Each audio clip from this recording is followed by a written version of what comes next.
OTAs are done and the Falcons' 90-man roster is set for training camp. Which Falcons have the inside track to make that final 53 roster later this summer? You are Locked On Falcons, your daily Atlanta Falcons podcast. Part of the Locked On Podcast Network, your team every day.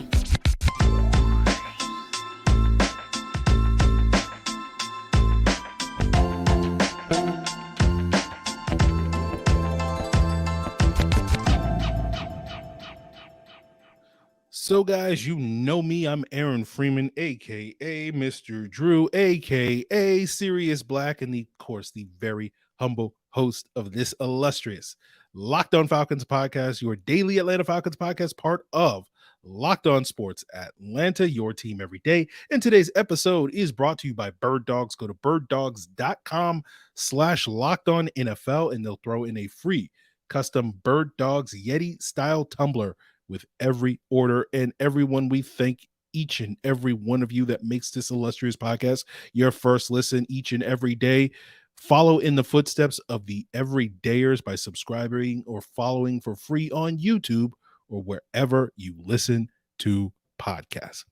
So today's episode, we're going to do that boring thing that only a handful of you roster nerds are into. We're going to talk about, who winds up being on the Falcons 53-man roster. I'll give you sort of my current thoughts on that 53-man group. We'll probably do another update when we get to training camp, but this is kind of where I currently stand on who I think will make the Falcons 53-man roster. We'll break down the offense, we'll break down the defense, and then later in the episode, we'll answer a couple of listener questions that were sent via email. One is a Kyle Pitts conspiracy theory about, his knee issue, and the other one was, hey, maybe Scotty Miller's sort of a secret weapon that the Falcons, an X factor that the Falcons can utilize this upcoming season. So we'll get into that, guys. But as I said at the top of the episode, I said, the roster is set for training camp. That's not 100% true, because last summer we saw the Falcons in the weeks that roughly 4 to 6 weeks between the end of mandatory mini camp in mid-June and the start of training camp in late July. We did see the Falcons make some roster moves during that period of time. They did bring in Bradley Pinion, the punter, during that time. They did wind up signing Eddie Goldman, who didn't, stick, up to training camp. And then you go the previous summer, the Falcons did make some roster moves in the days leading up to training camp, like bringing in Jason Spriggs to be that swing tackle. But I think this summer we're probably less likely to see the Falcons make any roster moves unless, I don't know, so a certain wide receiver for the New York Jets by the name of Corey Davis becomes available in the next month or so, which is probably not going to happen. And, another interesting tidbit is Josh Kindle of The Athletic, our good friend here on this podcast, did his own 90-man roster breakdown on The Athletic earlier this week, and kind of put all the 90 players in 4 different buckets or categories, which were roster locks, the guys that look good in terms of have a pretty high chance of being on the roster and or the practice squad, guys that are less certain, so those, quote unquote bubble players, and then the long shots. And what was notable is 5 of the players that I'm going to project to make the roster on today's episode were listed by Josh Kindle as long shots. So I might have to send Josh a text in the coming days and weeks to get the lowdown on that, but we'll just sort of see. But let's up our graphics game here on this illustrious podcast and look at the depth chart for the Atlanta Falcons, and I'll just quickly go through who I'm projecting, and if I have any other additional tidbits that need some further context, we'll break that down. But I have the Falcons having 2 quarterbacks making the roster. That's Desmond Ridder and Taylor Heineke. I think Logan Woodside's probably a good bet to be on the practice squad as that scout team quarterback this upcoming season. I have the Falcons projected to keep 4 running backs. That is Bijan Robinson, Tyler Algier, Cordero Patterson, and of course the incomparable Keith Smith at the fullback position. I'm currently assuming that Caleb Huntley will start camp on the PUP, the physically unable to perform list, and will be essentially treated like a redshirt injury year, an IR type of season where he'll miss most, if not all of this upcoming season recovering from that Achilles tear, but we'll just sort of have to see. We just have to wait and see what the Falcons do with his status when training camp opens next month. And, that will open up the door for another running back to make the practice squad. And presumably that would be Carlos Washington, who's the only current guy on the roster other than Caleb Huntley. And then, Clint Rakovich at the fullback position, I think is a good bet to make the practice squad as well. I got 5 receivers projected to make the roster. That's Drake London, Scotty Miller, Mac Hollins, Kadero Hodge. And the last spot I currently am giving to Josh Ali, just because, Ali has those return skills. I thought it was notable that he worked his way onto the roster at the end of last season for those final 2 games. He was listed by Josh Kindle as one of those roster long shots. Right at this point, the wide receiver 5 position that I have Josh Ali sticking on is pretty much wide open. It's a toss-up heading into training camp. You can basically put all the names in the hat, pick one out of the hat, and you're just as likely to get that one right as I am. And it's a similar strategy with who I'm projecting to make the Falcons practice squad. Those are guys like Chris Blair, Keelan Harris, and Slade Bolden. I am currently projecting the Frank Darby experience to sort of come to its end, run its course later this summer, but we'll just sort of have to see about that. And obviously, this last spot at the wide receiver position is, potentially where the Falcons can make an addition like a, Corey Davis or, some other wide receiver like a Hunter Renfrow or whoever else, you guys may be thinking about. But let's talk about the tight end position. No surprises there. 4 tight ends making the roster for me: Kyle Pitts, Jonnu Smith, Parker Hesse, and John Fitzpatrick. I think Felipe Franks will stick around for another year, but probably more likely on the practice squad than on the roster. And the 9 offensive linemen I'm projecting for the Falcons to make this roster this year are Jake Matthews, Matthew Bergeron, Drew Dahlman. I keep calling him Chris because his dad's name is Chris. Chris Lindstrom, Caleb McGarry, Matt Hennessy. And then the last spots, I got Jalen Mayfield, Javon Gwynn, and I'm projecting right now that swing tackle to be Joshua Miles, but it's similar to the wide receiver position.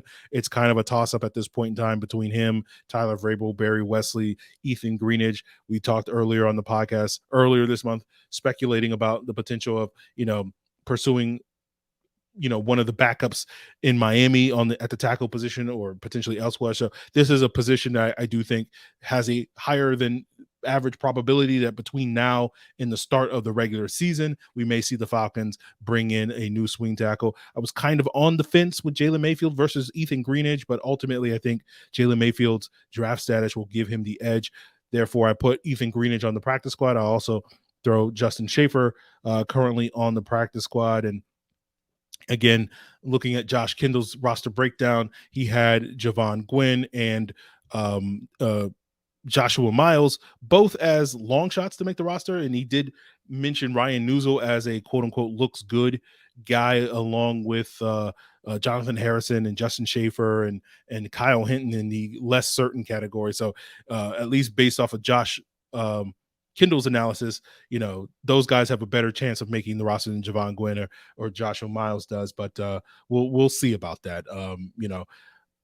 Part of my, the practice squad stuff on today's episode, probably when we do it later this summer, I'll probably have completely different players. And really what I was doing is basically like, there's not that much continuity on the practice squad year to year, right? There's a lot of turnover at that spot. And so basically a lot of the players I wound up picking were players that are, different guys. And so I was just basically, okay, well, they're probably not just going to keep the same exact practice. 12 out of the, 16 guys, that were on the practice squad last year probably won't be stuck around. There'll probably be 12 new guys, and maybe 4 out of those 16 guys will be old guys on the practice squad. So that's sort of the thought process in the practice squad. Don't spend too much time thinking about it. So it's just more literally picking names out of hat in that regard. But we'll continue this conversation talking about the 26 players I think the Falcons will keep on defense. If you did the math while I was talking, 24 players on offense, and we'll break down those 26 players and who are some of the guys on the bubble, and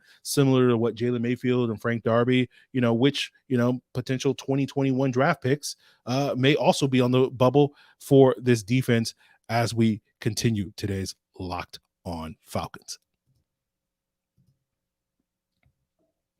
But first, guys, I want to tell you about Bird Dogs, who provide super comfortable pants, shorts, and sweats. And their stretch khaki shorts are designed to fit slimmer through the thigh and leg and give you that truly sculpted look. They fit way better than regular shorts that are made of that stiff, restrictive cotton. And Bird Dogs invented a cloud knit fabric that looks just like khaki but stretches so that you get a way slimmer fit without having to sacrifice movement. And they also use that anti-stink, sweat-wicking fabric that keeps you cool and dry all day long. And of course, you'll need that this summer, as that Georgia heat is, no joke.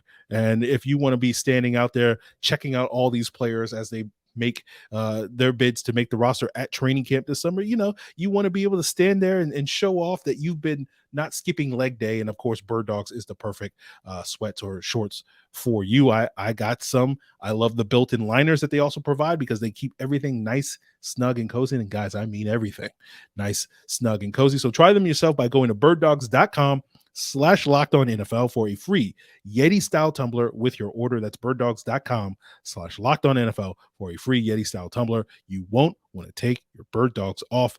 We promise you.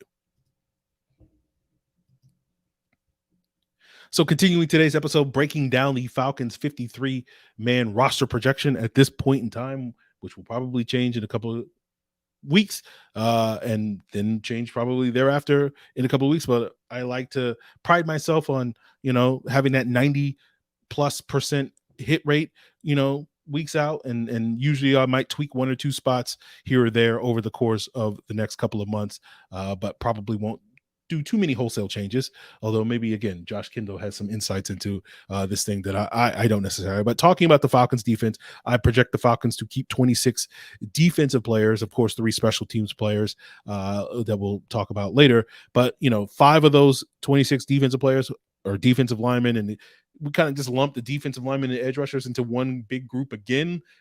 For years we kind of separated those guys because of the 3-4 stuff, but now we'll just kind of lump them in. But the 5 defensive linemen: Calais Campbell, Grady Jarrett, David Onyemata, Taquan Graham, Eddie Golden. The 5 edge rushers: Zach Harrison, Arnold Ebiketie, D'Angelo Malone, Lorenzo Carter, Bud Dupree. And probably of these 10 guys, I would probably say Goldman's probably on the most tenuous ground. But again, assuming that he's all in on playing this year, which we talked about a couple of times in recent episodes of the podcast, it's hard to predict another one of these defensive tackles beating him out for a roster spot. If any of those guys are going to do it, maybe it's Carlos Davis, maybe it's Albert Huggins, maybe it's Timmy Horn, who knows? But currently I have Carlos Davis, Joe Gaziano, and Ikinen Ichukwu as the 3 defensive linemen on the Falcons practice squad. And it is notable that, again, Josh Kindle put Gaziano in the quote-unquote looks good group. He also put Timmy Horn there. It was kind of a toss-up between Horn and Davis. And again, going back to that previous point I mentioned where, there isn't that much continuity and there's a lot more turnover on the practice squad year to year, even though Timmy Horn did wind up making the actual roster going into the season. I just went for a new face with Carlos Davis over Timmy Horn, but that again is another toss-up. Pick a name out of a hat there. Moving on to the linebackers, I have 5 linebackers making it: Troy Anderson, Caden Ellis, Michael Walker, Tay Davis, and Nate Landman. Those last 2 spots again are similarly toss-ups. I went with Davis, another player that was listed by Josh Kindle as a long shot, just because he seemed like a little bit more productive as a special teams player than Andre Smith in his previous stops. And Nate Landman, of course, spent half of last season on the roster. And so, I figure, hey, he'll pick up where he left off and potentially make the roster once more. For the practice squad, I just picked Mike Jones Jr., the undrafted free agent out of LSU, simply because he's a new face, right? Then moving on to the cornerback position, I have 7 cornerbacks making it. But this is where we're getting into potentially where if we need to replace one player off the roster from this projection, later this summer, this is probably where it's likely to come. And the 7 corners I have making the roster are AJ Terrell, Jeff Okudah, Mike Hughes, D. Alford, Clark Phillips, Darren Hall, and Trey Flowers, right? And I feel good about those first 5. The last 2 are a little iffy on. I think Hall is definitely on the bubble heading into this summer, similar to other 2021 draft picks like Frank Darby, like Jalen Mayfield. As you notice, I did not have Ade Ogundeji either on the roster or the practice squad. So I think the Ade Ogundeji experience may be over as well. And Hall is also in that mix, right? I think he's on the bubble, right? Now, I think for Hall, I think his best chance of making the roster is if Mike Hughes wins the starting nickel cornerback job, right? And if it's someone else like D. Alford, if it's someone like Clark Phillips, then Mike Hughes then becomes the top backup outside corner, and that potentially prevents someone like a Darren Hall from making the roster, because that's kind of what Darren Hall's potential role is going to be. As for Trey Flowers, right? I'm assuming Trey Flowers makes the team because I'm pegging Trey Flowers as the other gunner opposite Kadero Hodge on the punt coverage team, right? But that's going to be a competition, this summer and later this month, or not next month, when we do our training camp previews, our positional breakdowns. We'll talk specifically about that, but we'll get to special teams last. That'll probably be like the week before camp kicks off. Next week we will be doing the offensive breakdowns. At least that's my current plan, unless something crazy happens. But yeah, I think right now, and going back to what I said earlier with Caleb Huntley potentially be on the PUP list and therefore not necessarily counting towards the roster when the season starts, if the Falcons do decide to elevate Caleb Huntley, and he is healthy enough to practice and make the team, later this summer, then it would be potentially Darren Hall. So Darren Hall to me right now is 53rd out of 53 guys on this roster, and he would be the guy that potentially would get the boot, because it does seem like D. Alford, at least based off of the buzz coming out of OTAs, D. Alford is the front runner to win that nickel cornerback job, that starting nickel cornerback job, which would then bump Mike Hughes to be the top backup corner. And to me, Darren Hall and Mike Hughes are kind of redundant because they're kind of the same player. They're both kind of undersized. They can play in the slot. They can play outside, but Mike Hughes is probably a better outside corner than inside corner. Darren Hall's arguably a better inside corner than outside corner. So we'll see how that all plays out this summer. But I do have Darren Hall's arch nemesis, Cornell Armstrong, making the practice squad. And then I had another cornerback making the practice squad. I just picked Cliff Chapman because he's 6'5". Again, picking a name out of hat, this is another position where the Falcons, we saw last year, the Falcons carried, had a revolving door on the practice squad at the cornerback position. We may see that again this year in that regard, because I don't even know if Cliff Chapman's really a corner. He's more of a safety, but I don't know. We'll see. The same kind of applies to Trey Flowers as well. But speaking of safeties, 4 safeties making the roster: Jesse Bates, Richie Grant, Jalen Hawkins, DeMarco Helms. And again, Josh put Helms on the long shot category, which I found surprising. And then for the practice squad, I have Lucas Dennis, the XFL player that we picked up at that safety position. So those are the 26 defensive players I have making the roster. Of course, the 3 special teams players include Younghoe Koo, Bradley Pinion, and Liam McCullough. So that is sort of my 53-man roster projection, and that is where we'll leave it. I just wanted to give you guys that insight into where my head is at with the Falcons and who's going to potentially make the roster, because next week the plan is we will start those offensive training camp previews, going position by position, starting on Sunday evening if you're watching on YouTube, or Monday morning if you're listening to us on your preferred audio platform, with the quarterback position. And we'll talk about Desmond Ridder and why this season and this summer is going to be so important for the future of this franchise if Desmond Ridder can lead this team to success. And so that will be in store for your next Locked On Falcons episode on Sunday evening or Monday morning, whenever you choose to make it your first listen. So continue to subscribe on YouTube or wherever you listen to podcasts.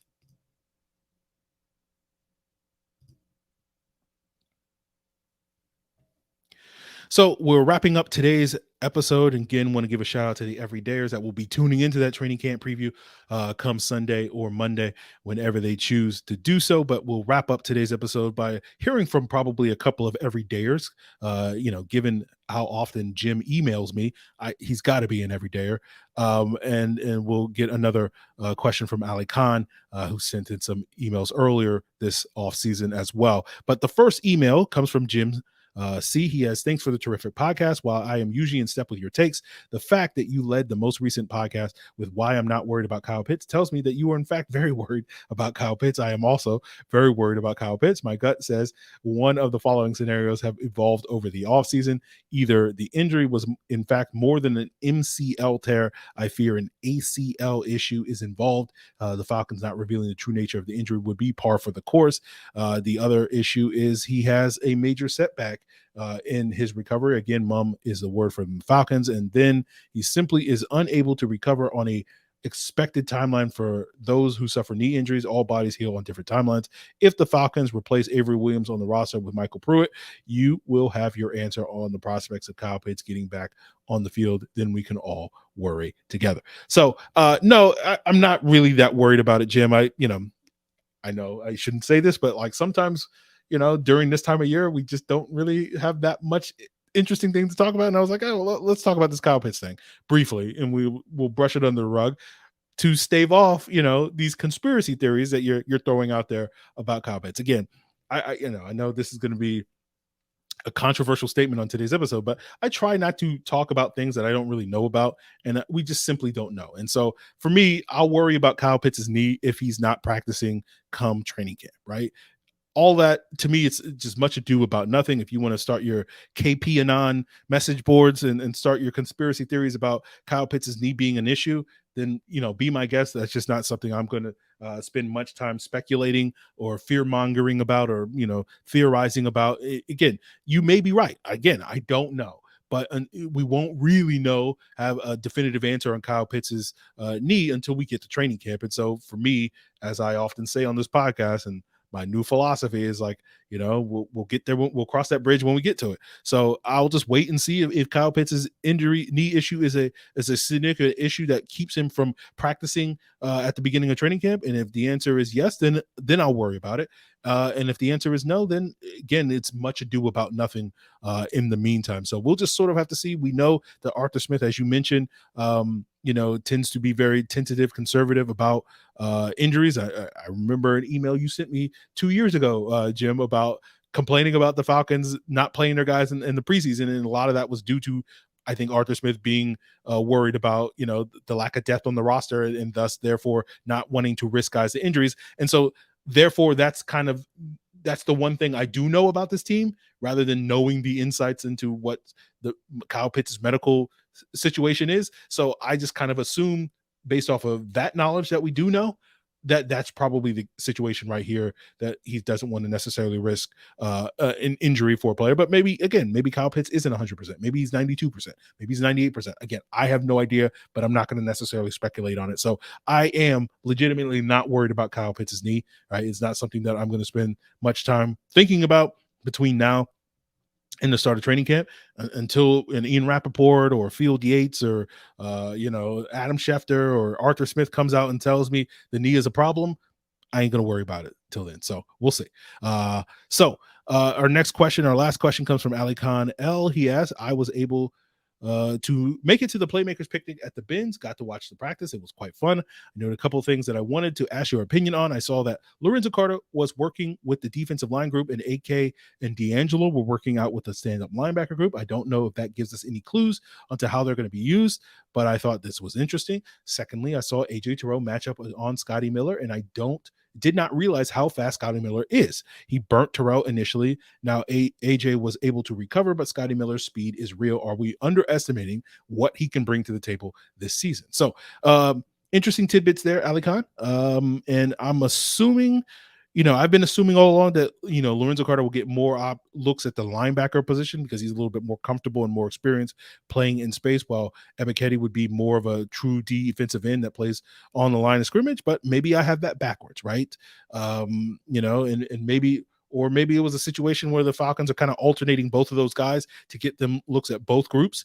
And the day that you witnessed practice was Carter's day with the D-line and AK's day with the linebackers, and Malone's as well. And had you been able to witness the previous day or the next day, you would have seen them switch. But who knows at this point? We'll just sort of have to wait until August and September. Again, we'll cross that bridge when we get to it to get the real answers on that. But as for Scotty Miller, Scotty Miller is fast, man.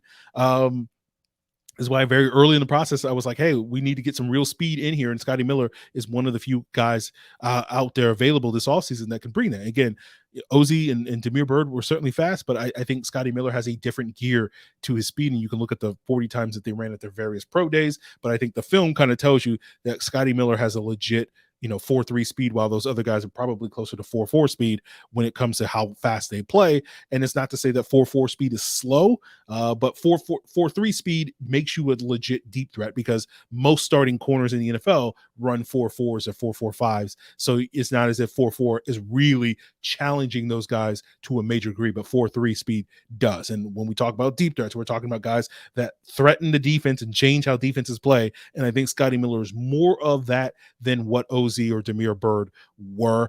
And we talked in an earlier episode this offseason about how at the wide receiver position, probably one of the 15 different episodes where we talked about, the Falcons wide receiver group, when we talked about Hunter Renfrow and Corey Davis. We talked about how, to me, Scotty Miller is more the X factor for this wide receiver group than Mac Hollins is. And, we kind of know what Mac Hollins is. He's kind of basically what Mohamed Sanu was for the Falcons, and that's perfectly fine. That's a very valuable role player. But, I think Scotty Miller has a chance to be basically our Taylor Gabriel.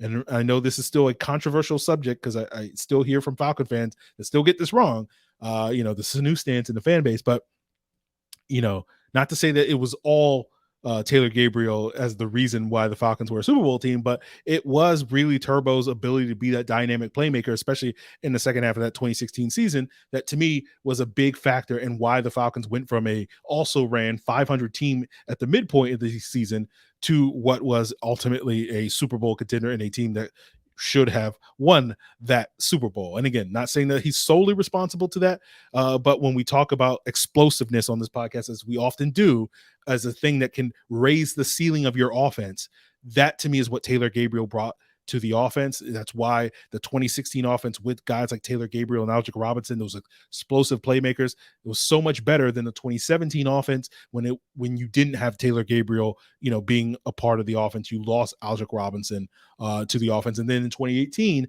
the offense was much better than it was in 2017 because you added that explosive playmaker in Calvin Ridley. And so to me, Scotty Miller has a chance to be that type of player for this Falcons offense this upcoming season. Miller not only has the ability to be a vertical threat and be a better vertical threat than what we've had in recent years, he also has the ability to be a slot receiver, an outside receiver. He has the ability to be, Arthur Smith can be very creative with how he utilizes Scotty Miller in this offense, because he can run him on jet sweeps, end arounds, reverses, right? There's a chance that he could be a return specialist, all that and more.